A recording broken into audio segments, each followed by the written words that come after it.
Hi welcome back to my channel.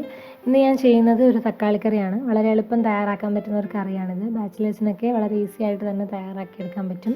ചോറിൻ്റെ കൂടെ നല്ലൊരു കോമ്പിനേഷനാണ്. അപ്പോൾ ഇതെങ്ങനെയാണ് തയ്യാറാക്കാൻ നമുക്ക് നോക്കാം. ഇത് തയ്യാറാക്കാൻ പോകുന്നത് ഞാൻ മൺചട്ടിയിലാണ്.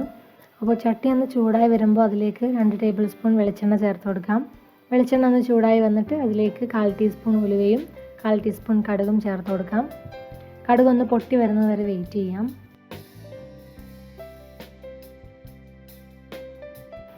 ഇനി ഇതിലേക്ക് 1 ടേബിൾ സ്പൂൺ ഇഞ്ചിയും വെളുത്തുള്ളിയും ചതച്ചത് ചേർത്ത് കൊടുക്കാം.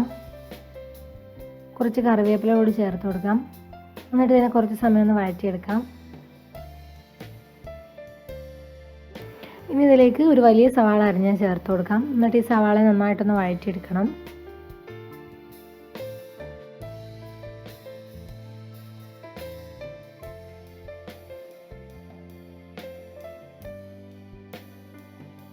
ഇനി ഇതിലേക്ക് 2 പച്ചമുളക് കൂടി ചേർത്ത് കൊടുക്കാം. എരിവിന് ആവശ്യത്തിനുള്ള മുളക് ചേർത്താൽ മതി.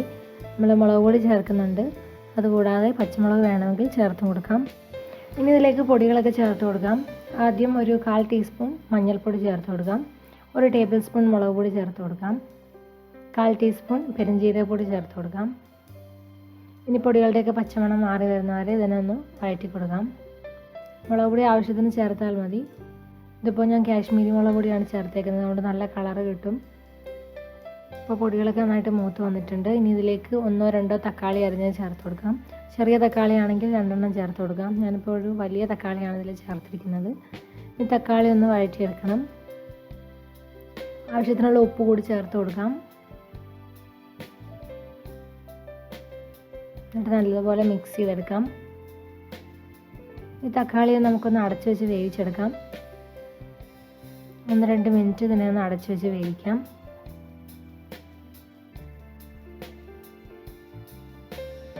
ഇപ്പോൾ തക്കാളി നന്നായിട്ട് വെന്തുടഞ്ഞ് വന്നിട്ടുണ്ട്. ഇതിലേക്ക് വെള്ളമൊന്നും ചേർത്തിട്ടില്ല, അല്ലാതെ തന്നെ തക്കാളിയിലെ വെള്ളമൊക്കെ ഒന്ന് ഇറങ്ങി വന്നിട്ടുണ്ട്. ഇനി ഇതിലേക്ക് നമുക്ക് ആവശ്യത്തിനുള്ള വെള്ളം ചേർത്ത് കൊടുക്കാം.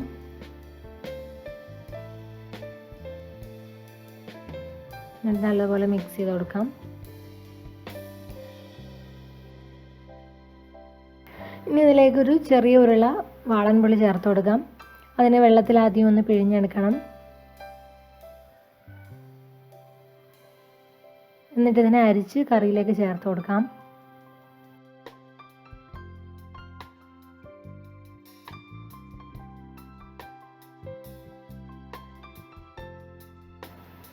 ഇത് നന്നായിട്ടൊന്ന് ഇളക്കി കൊടുക്കാം.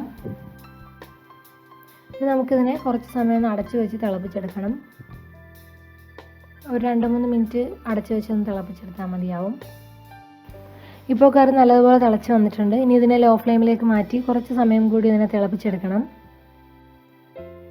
ചാറൊക്കെ വറ്റി കുറുകി വരുന്നത് വരെ കുറച്ച് സമയം കൂടി അതിനെ ഒന്ന് തിളപ്പിച്ചെടുക്കാം. നമ്മുടെ കറി റെഡിയായിട്ടുണ്ട്.